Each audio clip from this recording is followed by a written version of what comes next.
Hello guys, welcome back to my channel. Sorry my wife's channel. ఎందుకంటే ఇది హరిత channel కాబట్టి.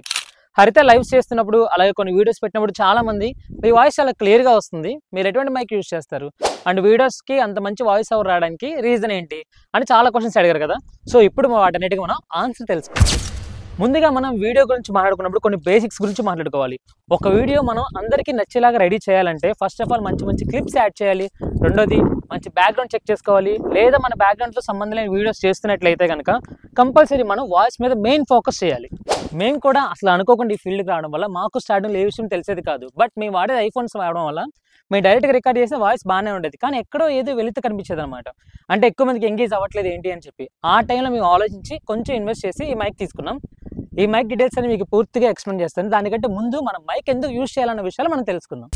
చాలా మంది ఛానల్స్ మీరు చూసే ఉంటారు, ఫ్యాక్ ఛానల్స్ అనమాట. అంటే వాళ్ళు కనబడరు కానీ వాళ్ళ వాయిస్తోనే మెసేజ్ చేసి అందరిని అట్రాక్ట్ చేస్తూ ఉంటారు. సో మేము కూడా మా ఫేస్లు నచ్చకపోయినా, మా బ్యాక్గ్రౌండ్స్ నచ్చకపోయినా, మా కెమెరా క్వాలిటీ నచ్చకపోయినా, అట్లీస్ట్ మా వాయిస్ నచ్చితే అయినా సరే ఎక్కువ మంది మమ్మల్ని ఎంగేజ్ అవుతారన్న రీజన్తోనే మేము ఈ మైక్ మీద ఇన్వెస్ట్ చేయడం స్టార్ట్ చేస్తాం. అలాగే ఒక మైక్ కావాలని మేము డిసైడ్ అయ్యాం. అలాగే మీరు వేసుకున్న అంచనాలు ఏవి మిస్ అవ్వలేదు. ఇప్పటికీ కూడా హరితకు వచ్చే మెయిన్ కామెంట్స్లో అన్నీ కూడా మీ వాయిస్ చాలా బాగుంది అండి, మీ వాయిస్ చెప్పే విధానం చాలా బాగుంది, అలాంటి కామెంట్స్ ఎక్కువ అవుతుంది. ఎందుకంటే కనుక మేము ప్రాపర్గా ఆడియో రావడానికి మా వంతు ప్రయత్నాలు మేము చేసాం కాబట్టి మేము కొన్ని మైక్స్ అవి యూజ్ చేస్తున్నాం కాబట్టి. ఇంకా మైక్స్ అనే విషయానికి వస్తే అందరూ ఏం ఆలోచిస్తారంటే కనుక హోలీ ల్యాండ్స్, డీజే, రోడ్ అలాంటి పెద్ద కంపెనీ మైక్స్ గురించి ఆలోచిస్తారు. అవన్నీ మన బడ్జెట్కి మించి ఉంటాయి. కానీ స్టార్టింగ్ లెవెల్లో ఉన్న వాళ్ళందరికీ కూడా అంత పెద్ద బడ్జెట్ మైక్స్ అవసరం లేదు నన్ను అడిగితే కనుక. మా యూట్యూబ్ అండ్ ఇన్స్టాగ్రామ్ జర్నీ స్టార్టింగ్లో మీ వాడిన మైక్ వచ్చేప్పటికి బోయా M1 అని చెప్పి ఒక 500 రూపీస్కి వైర్డ్ మైక్ కొనుక్కున్నాను అనమాట. దాంతో వాయిస్ చెప్పాను, అది కూడా చాలా క్లారిటీగా వచ్చేది. ఆ తర్వాత ఒక చైనా కంపెనీ మైక్ ఒకటి ఆర్డర్ చేశాను, 800 రూపీస్ పడింది. అది వైర్లెస్, అంటే జస్ట్ మన ఐఫోన్ కనెక్ట్ చేసుకొని జస్ట్ వైర్లెస్గా కనెక్ట్ చేసి మాట్లాడుకునేది. అదైతే నాకు 800 రూపీస్ ఎంత పడింది అరౌండ్. అది కూడా చాలా మంచి క్వాలిటీ వచ్చేది. ఆ తర్వాత మెల్లగా మాకు ఎంగేజ్మెంట్ పెరుగుతుంది, మా వీడియోస్ ఎక్కువ మంది చూస్తున్నారు అనుకున్న టైంలో నేను కూడా ఈ హోలీ ల్యాండ్, రోడ్ అలాగే డీజే మైక్స్ గురించి చూస్తూ ఉండేవాడిని. అవన్నీ 15,000 to 30,000, 50,000 కూడా ఉండేవి. బట్ అవన్నీ కొనేంత మనీ నా దగ్గర లేవు. అప్పుడు నేను ఏం చేశానంటే యూట్యూబ్లో చాలా వీడియోస్ రిఫర్ చేసేవాడిని. బడ్జెట్లో ఏ మైక్ కొంటే బాగుంటుంది, ఏ మైక్ అయితే బాగుంటుంది, అలాగే మనకి ఒక 5,000 బడ్జెట్ లోపల ఏ మైక్స్ ఉన్నాయని చెప్పి రీసెర్చ్ చేసినప్పుడు నాకు తెలిసిన ఒక బెస్ట్ కంపెనీ ఏంటంటే కనుక ఇప్పుడు నా చేతిలో ఉన్న ఈ డిజిటెక్ కంపెనీ. ఇప్పుడు నా వీడియోలో ఒక గాలి సౌండ్ రావడం మీరు గమనించుంటారు కదా. సో ఇక్కడ చాలా పెద్ద గాలి వస్తుంది. ఇది చాలా ఓపెన్ ప్లేస్. మీరు చూసినట్లయితే కనుక ఇంత పెద్ద ప్లేస్లో కూడా నేను మీతో ఇంత బాగా మాట్లాడగలుగుతున్నాను అంటే కనుక సో ఈ మైక్ అంత బాగా వర్క్ చేస్తుంది. అండ్ ఇప్పుడు నేను చూసారా ఈ పైన ఈ పఫ్ పెట్టాను కదా, ఇప్పుడు మేబీ ఆ సౌండ్ కూడా మీకు రాకుండా ఉండాలి. ఈ డిజిటెక్ మైక్ నాకు వచ్చేటప్పటికి జస్ట్ 4,500 రూపీస్ పడింది అనమాట. దీనిలో వచ్చేప్పటికి ఒక రిసీవర్, 2 ట్రాన్స్మిటర్స్ ఉంటాయి.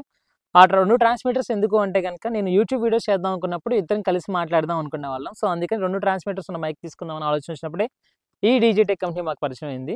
సో ఇప్పుడు నేను ఒక ట్రాన్స్మిటర్ పెట్టినాను కదా, అలాగే ఇంకొక ట్రాన్స్మిటర్ కూడా ఉంటుంది దీనిలో.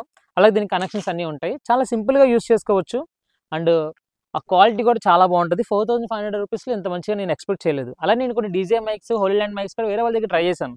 వాటితో కంపేర్ చేసుకుంటే అవి కొంచెం సెటప్ ఈజీగా ఉన్నా సరే క్వాలిటీ సేమ్ టు సేమ్ ఉంటుంది. ఇది బాగా నచ్చింది నాకు. ఇప్పుడు ఈ డిజిటెక్ మైక్ యొక్క ఓవర్వ్యూ చూద్దాం పదండి.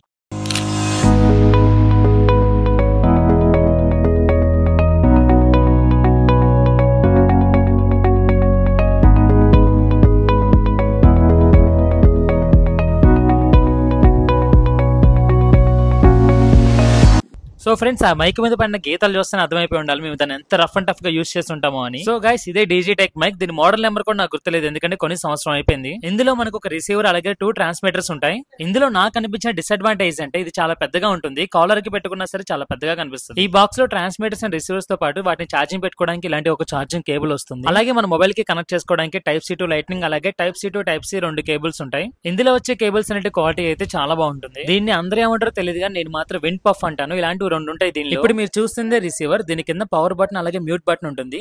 దీన్ని లాంగ్ ప్రెస్ చేస్తే ఆటోమేటిక్ గా ఇది ఆన్ అవుతుంది. ఇది ఆన్ అవ్వగానే రిసీవర్స్ కూడా ఆన్ చేస్తే ఆటోమేటిక్ గా కనెక్ట్ అయిపోతాయి. ఇప్పుడు నేను Type-C to lightning cable connect చేశాను. దీన్ని డైరెక్ట్ గా నా ఐఫోన్ కి కనెక్ట్ చేస్తున్నాను.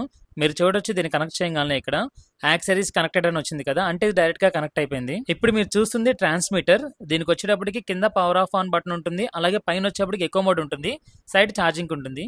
రిసీవర్ కి మనం ఇయర్ ఫోన్స్ కూడా కనెక్ట్ చేసుకోవచ్చు, అవుట్పుట్ ఎలా వస్తుంది వినడం కోసం. దీనిలో ఇంకొక బెస్ట్ ఫీచర్ ఏంటంటే కనుక దీనిలో నాయిస్ క్యాన్సిలేషన్ ఉంటుంది. అది కూడా చాలా యాక్యురేట్ గా వర్క్ చేస్తుంది. జస్ట్ ట్రాన్స్మిటర్స్ పవర్ ఆన్ చేస్తే చాలు ఆటోమేటిక్ గా కనెక్ట్ అయిపోతాయి. చాలా ఈజీగా యూస్ చేసుకోవచ్చు. సో గైస్, మమ్మల్ని ఇప్పటివరకు చాలా మంది మీరు వాడే కెమెరాస్ ఏంటి, మైక్స్ ఏంటి, ఇంకా ఎక్విప్మెంట్ ఏంటి అని అడుగుతూనే ఉన్నాం. మీ వీడియో చేయకపోవడానికి రీజన్ ఏంటంటే, మమ్మల్ని అడిగిన వాళ్ళందరూ కూడా స్టార్టింగ్ లెవెల్‌లో ఉన్న యూట్యూబర్స్. అంటే వాళ్ళకి ఒక 500 సబ్స్క్రైబర్స్ లేదా ఇన్‌స్టాగ్రామ్‌లో వచ్చేటికి ఒక 1000 ఫాలోవర్స్ ఉన్నారన్నమాట. అంటే వాళ్ళు స్టార్టింగ్ లెవెల్. మేము ఇప్పుడు కొంచెం మా పేరొచ్చిన తర్వాత మా ఎక్విప్మెంట్ మొత్తం మేము చేంజ్ చేసామన్నమాట. సో చూపిస్తే ఏ ఎక్విప్మెంటే చూపించాలి. మేము చూపిస్తే ఏం చేస్తారు? వాళ్ళు మళ్ళీ అదే కొనుక్కోవడానికి ట్రై చేస్తారు. నన్నడిగితే స్టార్టింగ్ లెవెల్ ఇన్వెస్ట్‌మెంట్ అనేది అనవసరం. మీకు ఎప్పుడైనా సరే మాకు కూడా ఇన్‌స్టాగ్రామ్ నుంచి కొంచెం మనీ వస్తున్నాయి, ప్రమోషన్స్ వస్తున్నాయి అనుకున్న తర్వాతే మేము ఇక్కడి దాకా ఇన్వెస్ట్‌మెంట్ చేయడానికి వెళ్ళాం. ఎందుకంటే ₹4500 అమౌంట్ అనేది చిన్న విషయం అయితే కాదు. చాలా పెద్ద విషయమే. అలాగే నేను ఐఫోన్స్ యూజ్ చేస్తా ఉంటాను. ఇది వాడే కెమెరా ఏంటి అని అడుగుతాను. ఐఫోన్ అని చెప్పగానే ఇంట్లో వాళ్ళు నాకు ఐఫోన్ కావాలని అడుగుతూ ఉంటారు వెళ్లి. ఐఫోన్ కూడా ఎప్పుడు తీసుకున్నాను నేను? నేను ఈఎంఐ కూడా కట్టుకోగలను. నాకు డబ్బులు వస్తాయి అనుకున్న తర్వాతే నేను ఐఫోన్ తీసుకున్నానన్నమాట. సో ఆలోచించండి. స్టార్టింగ్ లెవెల్‌లో ఉన్న వాళ్ళు ఎక్కువ ఇన్వెస్ట్‌మెంట్ పెట్టడానికి చూడొద్దు. మీ దగ్గర ఉన్న వాటితోనే మీరు రీచ్ తెచ్చుకోవడానికి ట్రై చేయండి. ఆటోమేటిక్‌గా కంటెంట్ బాగుంటే మీకు కెమెరాస్‌తో పని లేదు, మైక్స్‌తో పని లేదు, వేటితోని పని లేదు. ఎందుకంటే నేను చాలా మందిని చూస్తున్నాను స్టార్టింగ్ లెవెల్ వాళ్ళని. వంటలు చేసే వాళ్ళని గానీ, మినీ వ్లాగ్స్ చేసే వాళ్ళని గానీ, ఏవైనా సరే వాళ్ళు చేసే వాళ్ళ వర్క్‌లో వాళ్ళు చూపించుకొని మైక్స్ గానీ ఇవన్నీ లేకుండా కూడా చాలా ముందుకు వెళ్ళడానికి ట్రై చేస్తున్నారు. మేము అలా వచ్చిన వాళ్ళమే. ఇప్పుడు ఈ ఎక్విప్‌మెంట్ అంతా మేము యాడ్ చేసుకున్నాం. సో స్టార్టింగ్ లెవెల్ ఎక్కువ ఇన్వెస్ట్‌మెంట్ అనేది చేయమాకండి. చాలా తక్కువే చేసుకోండి. ఇప్పుడు మాకు యూట్యూబ్‌లో మనీ వస్తున్నాయి, ఇన్‌స్టాగ్రామ్ నుంచి ప్రమోషన్స్ వస్తున్నాయి. సో మేము ఎఫర్ట్ చేయగలం అనుకున్న తర్వాతే పెద్ద ఇన్వెస్ట్‌మెంట్‌లకెళ్ళండి. సరేనా? నేనైతే మీకు చెప్పాలనుకున్నది అదే. స్టార్టింగ్ లెవెల్‌లో ఉన్న యూట్యూబర్స్ ఏంటంటే గనక కంటెంట్ మీద కాన్సంట్రేషన్ చేయండి. ఇంకా ఇవన్నీ పెద్ద విషయం ఏం కాదు.